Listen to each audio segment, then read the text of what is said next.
సామాజిక సేవ రక్తదానం పట్ల ప్రోత్సహించేందుకు కూడా మా శాఖ ఎప్పటికప్పుడు చర్యలు చేపడుతూనే ఉంది. ఇవన్నీ కూడా మనం యువత కోసం చేస్తున్నామంటే దానికి కారణం ఎవరు? స్వామి వివేకానంద గారు. సో స్వామి వివేకానంద గారు చెప్పిన విషయాన్ని ఈరోజు మీ అందరూ కూడా ఆచరించాలి. కడివేడు కబుర్ల కన్నా గరిటెడు ఆచరణ మేలు, అంతేనా? సో దీనిని కరెక్ట్గా పాటిస్తున్న యూత్ ఐకాన్ ఎవరు? జగన్మోహన్ రెడ్డి గారు. ఆయన కబుర్లు చెప్పరు, ఏదైనా కూడా మీ అందరికీ ఉపయోగపడే విధంగా ఆచరణలో పెట్టి చూపిస్తున్నారు. సో జగనన్నని మీరు ఇన్స్పిరేషన్గా తీసుకొని యూత్ అంతా కూడా కబుర్లు అనేది టైంపాస్కి చేయాలి, కానీ అదే లైఫ్ అయితే కరెక్ట్ కాదు. కాబట్టి ఆచరణలో మనం ఏం పెట్టగలమో వాటి మీద డిస్కషన్ చేసి వాటిని ఆచరణలో పెట్టమని కూడా కోరుకుంటున్నాను. అండ్ ఈరోజు ఎంతోమంది మహానుభావులు మన దేశంలో పుట్టిన ఒక్క వివేకానంద గారి జయంతినే యువజనోత్సవంగా నిర్వహించుకుంటున్నామంటే దానికి కారణం ఏంటి?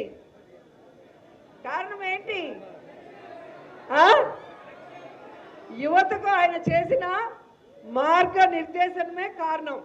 ఎందుకంటే ఆయన యువతకి నిత్య మార్గదర్శి. సో వివేకానంద గారి జీవితాన్ని, ఆయన నడిచిన మార్గాన్ని మనం అందరం కూడా ఆదర్శంగా తీసుకోవాలని కూడా ఈ సందర్భంగా యువతకు తెలియజేస్తున్నాను. అండ్ ఆయన బ్రతికింది కేవలం 39 ఏళ్ళు అయినా, చనిపోయిన 120 ఏళ్ళైనా ఈరోజు ఆయన గురించి మనం గొప్పగా చెప్పుకుంటూ ఆయన మాటల్ని ఇన్స్పిరేషన్గా తీసుకొని ఆచరణలో పెడుతున్నాము అంటే ఆయన ఎంత గొప్ప వ్యక్తో మీ అందరూ కూడా తెలుసుకోవాలి. అండ్ స్వామి వివేకానంద గారు ఒక గొప్ప హిందూ యోగి అని కూడా చెప్పచ్చు. ఎందుకంటే హిందూ మతం కోసం వేదాంతం, తత్వశాస్త్రాల బోధనలో అద్భుతమైన ఖ్యాతి గడించారు. విదేశాలకు వెళ్ళి హిందూ మతం కోసం, యువత నడవాల్సిన మార్గం కోసం ప్రసంగాలు ఇచ్చిన గొప్ప వ్యక్తి వివేకానంద గారని కూడా ఈ సందర్భంగా తెలియజేసుకుంటున్నాను. ముఖ్యంగా యువతను చైతన్యం చేయడం కోసం, అలాగే యువత సన్మార్గంలో నడిచేలాగా అవగాహన కల్పించడం కోసం రామకృష్ణ మఠం, రామకృష్ణ మిషన్ని స్థాపించారు వివేకానంద గారు. సాక్షాత్ సుభాష్ చంద్రబోస్ గారు, మహాత్మా గాంధీలు కూడా స్వామి వివేకానంద గారి బోధనలకు ప్రభావితులయ్యారు అంటే ఎంత గొప్ప బోధనలు ఆయన చేశారు, ఎంతటి అద్భుతమైన ప్రసంగాలు వివేకానంద గారు చేశారో ఒక్కసారి యువత ఆలోచించాలి. ఆయన గురించి తెలుసుకోవడానికి ఆ బుక్స్ కూడా చదవాలని కూడా మనస్ఫూర్తిగా కోరుకుంటున్నాను. భారతదేశాన్ని జాగృతం చేయడమే కాకుండా అమెరికా, ఇంగ్లాండ్లో యోగా, వేదాంత శాస్త్రములను తన ఉపన్యాసాల ద్వారా, వాదనల ద్వారా పరిచయం చేసిన ఖ్యాతి వివేకానంద గారికి మాత్రమే దక్కిందని కూడా గర్వంగా చెప్పగలం. గురువు గారి కోరిక మేరకు అమెరికాకు వెళ్ళి అక్కడ హిందూ మత ప్రాశస్త్యం గురించి ఎన్నో ఉపన్యాసాలు చేశారు.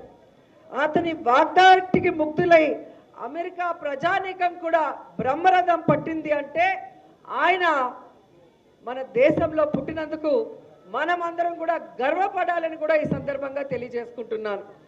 పాశ్చాత్య దేశాల్లో అడుగుపెట్టిన మొదటి హిందూ యోగి కూడా వివేకానంద గారు అని చెప్పడానికి నేను హ్యాపీగా ఫీల్ అవుతున్నాను. ముఖ్యంగా యువత కోసం మన దేశమంతా ఎన్నో ప్రసంగాలు, బోధనలు కూడా చేయటం జరిగింది.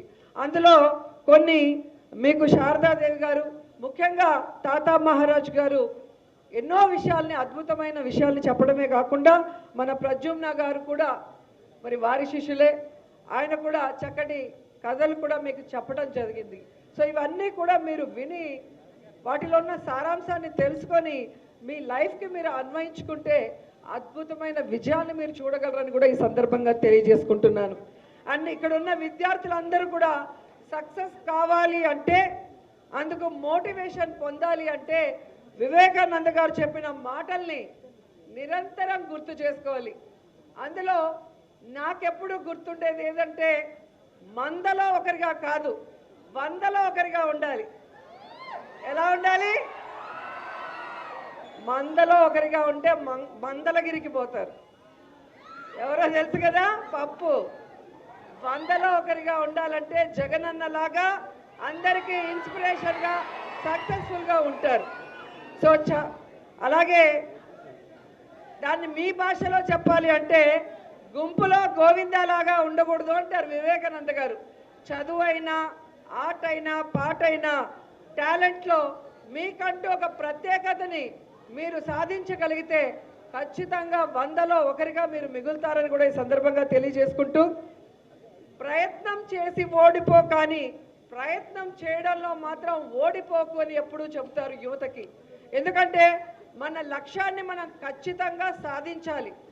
ఆ సాధించే ప్రయత్నంలో అప్పుడప్పుడు మనకి ఓటములు ఎదురైనా కూడా వాటన్నిటినీ కూడా అధిగమించి మన గోల్ని రీచ్ అయ్యేంత వరకు వెనకడుగు వేయకుండా ప్రయత్నిస్తూ ఉంటే ఖచ్చితంగా సక్సెస్ అనేది మీ పాదాల చెంత ఉంటుందని కూడా ఈ సందర్భంగా తెలియజేసుకుంటున్నాను. అండ్ ఆయన చెప్పిన వాటిలో నాకు బాగా ఎప్పుడూ కూడా గుర్తొచ్చేది, కెరటం నాకు ఆదర్శం. లేచి పడుతుందని కాదు, పడినా కూడా లేస్తుందని వివేకానంద గారు చెప్పారు.